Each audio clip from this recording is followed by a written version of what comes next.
Hey guys, welcome back. In this mini lesson, you'll be learning how to instantly improve the sound of your chords with just one exercise. Sounds pretty good, right? Let's get started.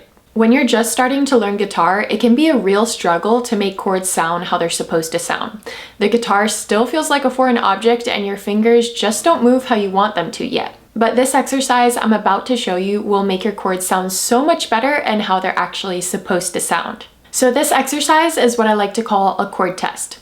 You're basically checking the chord for any problem areas, identifying what needs improvement, and then fixing it. So you're going to start by arranging your fingers into a chord, whatever chord you're working on.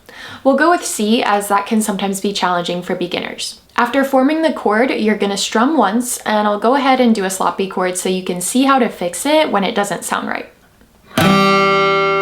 Doesn't sound too good. So now that we know it does not sound good, we're going to pick each string individually to figure out the problem areas.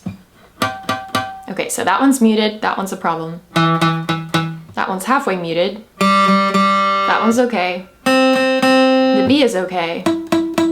And the high E is muted as well. Now, if a chord doesn't sound good, usually you're going to hear some buzzing or muting like what you just heard.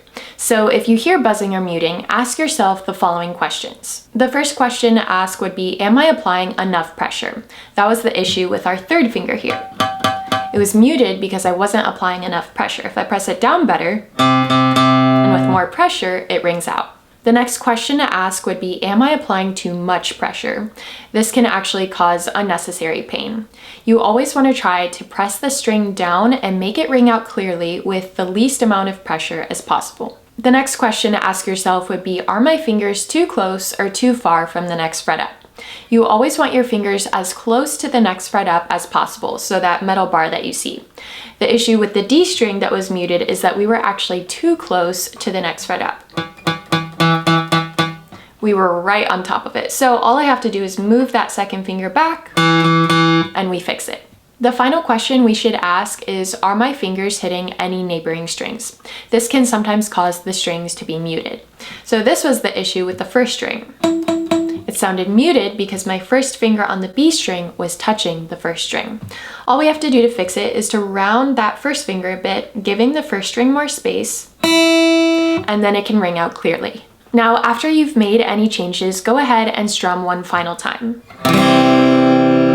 If it sounds good, you're all set. If not, you can repeat the process as necessary. You can use this with any chord you're learning or working on, whether you're a beginner, intermediate, or advanced player. This may be a quick strategy, but it's one that can make a huge difference in your chords.